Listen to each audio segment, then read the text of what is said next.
Hello MotoGP enthusiasts. Welcome back to ZNGP Today. Marc Márquez's anticipated contract extension with Ducati is edging closer to completion. But even with a substantial pay rise, he will not top the MotoGP salary charts. The negotiations are unfolding against the backdrop of the new Concorde Agreement, which will reshape the commercial and financial framework of the championship, including fixed salary structures for riders.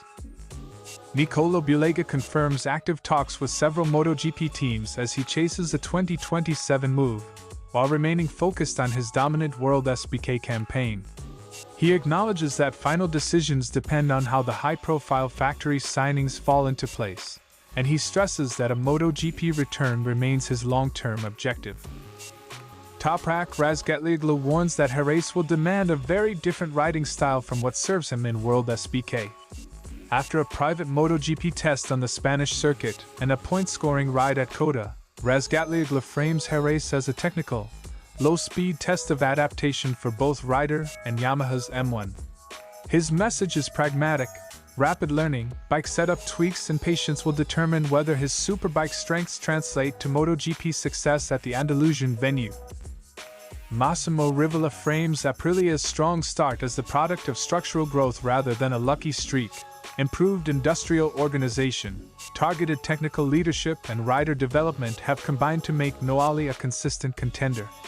He credits collective investment and the work of technical director Fabiano Sterlicchini, highlights Marco Bezzecchi's maturation, and points to Jorge Martin's regained confidence as evidence of a stable, long-term project.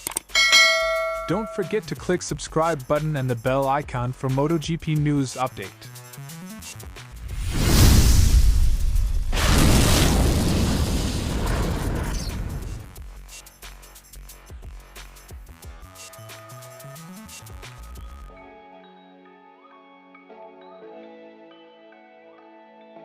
The lack of official confirmation stems from the ongoing Concorde Agreement talks between Liberty Media, MotoGP Sports Entertainment Group, and the MSMA, Manufacturers Association. This agreement will dictate how salaries, bonuses, and commercial rights are structured across the grid. Until the framework is signed, teams are reluctant to announce deals that might need to be adjusted later. Marquez's new Ducati deal is expected to be a 1+1 contract. One guaranteed year with an option for a second, worth close to €15 million annually. This represents a dramatic increase from his 2025 base salary of around €3 million, not including performance bonuses. The structure offers Ducati flexibility while rewarding Marquez for his continued competitiveness and star power. Even with Marquez's raise, Fabio Quartararo is set to eclipse him financially.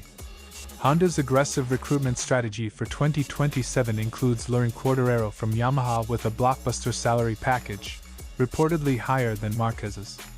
Honda is also linked to Moto2 talent David Alonso, who has demanded a significant sum despite being a rookie. Together, these moves signal Honda's determination to rebuild its project with marquee names and fresh talent. Honda's willingness to spend big is not new. In 2020, they offered Marquez a staggering €100 million over 4 seasons, one of the most lucrative contracts in MotoGP history.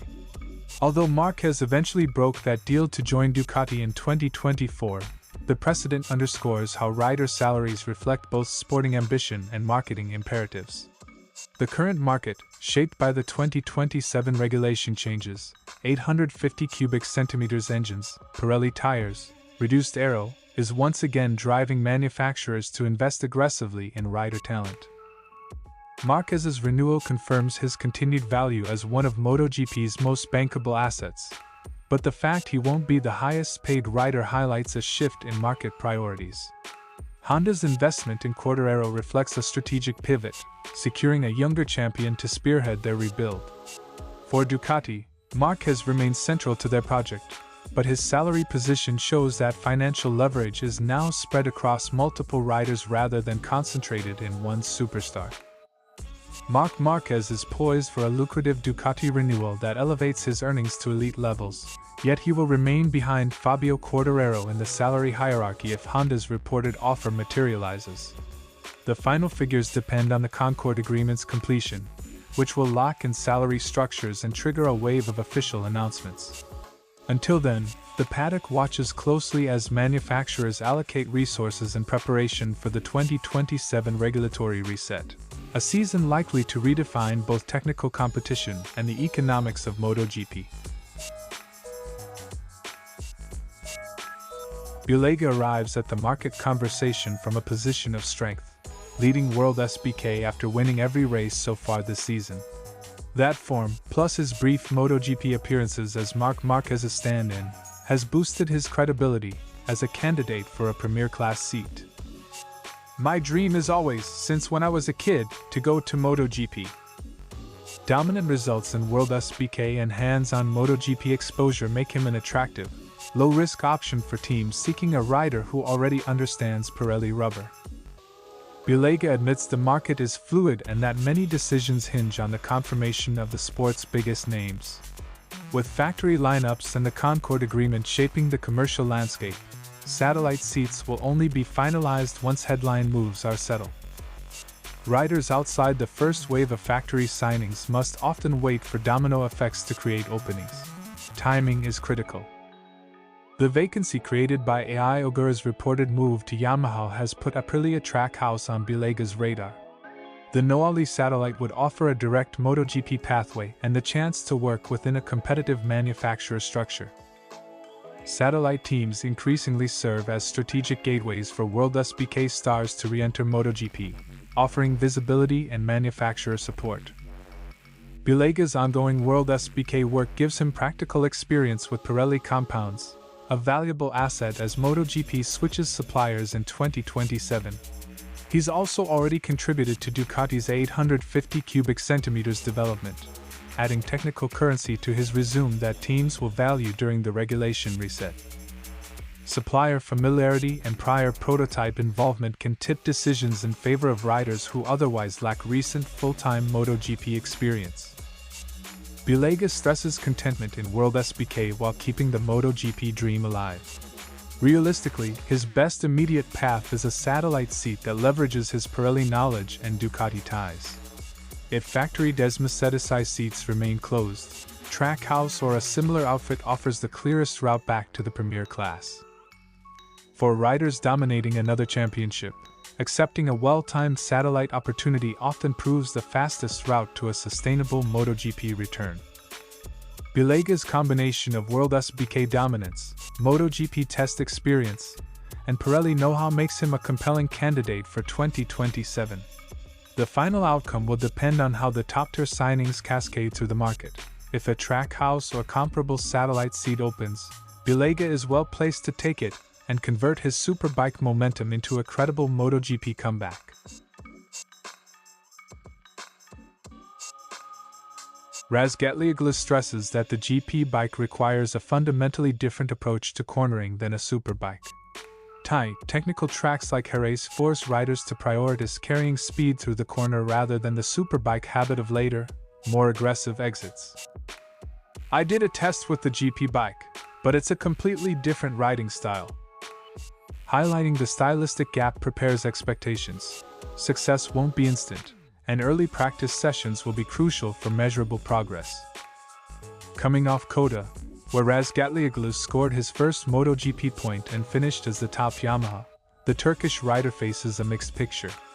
The results showed promise but also exposed Yamaha's broader deficit, with all four M1s well adrift of the leaders. A single point is morale-boosting but not definitive. It buys time to focus on adaptation rather than forcing immediate, risky changes.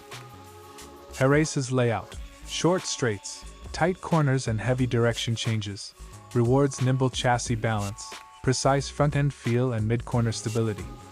For a rider switching from WorldSBK, the challenge is to recalibrate braking, body position and throttle modulation to suit the lighter, higher-revving MotoGP machines. Tracks like Jerez magnify small setup mismatches. Early FP sessions will reveal whether Yamaha and Razgatlioglu can find a workable compromise. Yamaha is pushing to improve the M1, but progress is incremental. Razgatlioglu acknowledges that meaningful gains may come gradually, mid-season or beyond. and that the team must balance short-term setup fixes with longer-term development choices. A rider adapting quickly can accelerate development by delivering clear, actionable feedback. Conversely, slow adaptation can obscure whether issues are rider-related or machine-inherent. The immediate plan should be conservative and methodical. Use Friday practice to test altered riding lines and setup changes. Prioritize front-end confidence and tire life, and avoid overcommitting to superbike habits. Clear communication between Razgatlioglu and engineers will be essential to translate on-track sensations into setup adjustments. Early, small wins in practice can compound into race day competitiveness. Rushing to emulate superbike techniques risks inconsistent lap times and tire degradation.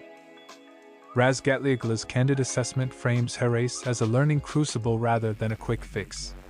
His superbike pedigree gives him racercraft and momentum, but success in MotoGP at technical circuits will depend on rapid stylistic adaptation, precise setup work from Yamaha, and realistic expectations about the pace of improvement.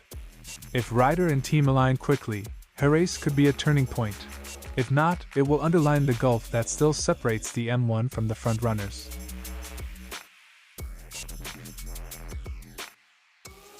Rivola argues Aprilia's leap is organizational as much as technical. He points to investments in technology, internal alignment, and a strengthened industrial base as the foundation for sustained competitiveness. The company made the leap. When a manufacturer improves its processes and hardware in parallel, performance gains are more durable than those driven solely by short-term upgrades. Rivola singles out Fabiano Sterlicchini as a pivotal figure while stressing the improvement is collective. The technical director's influence on chassis philosophy, development sequencing, and engineering culture is presented as central to Aprilia's progress. Strong technical leadership accelerates coherent development and reduces conflicting priorities between departments. Marco Bezzecchi is described as a rider in full maturity, fast, technically sensitive, and communicative with his crew. Rivola, however, flags race weekend management, particularly sprint consistency, as an area for refinement. Talent plus improved racercraft often yields immediate results, but polishing consistency under sprint formats is a typical next step in a rider's evolution. Martin's rapid adaptation to the Aprilia is attributed to his natural speed and the bike's inherently strong foundation. Rivola frames the team's patient handling of Martin's difficult period as a deliberate investment in long-term confidence and performance. The carefree Martin that he is today is the result of Aprilia's attitude, who did not abandon him in difficult times. Retaining and supporting a rider through setbacks can pay dividends in loyalty, stability, and on-track results. Rivola acknowledges Ducati and Marc Márquez as historical benchmarks but suggests Aprilia's competitiveness may be shifting the balance.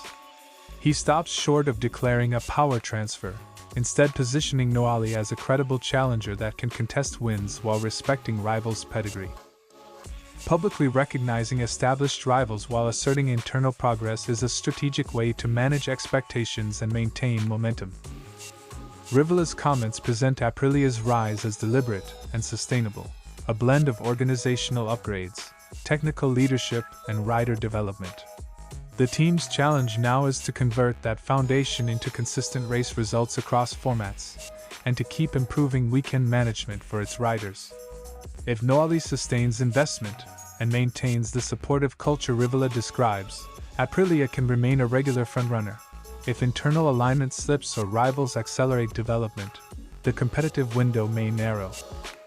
Thanks for watching ZNGP Today, and this is your MotoGP news update. And see you next time!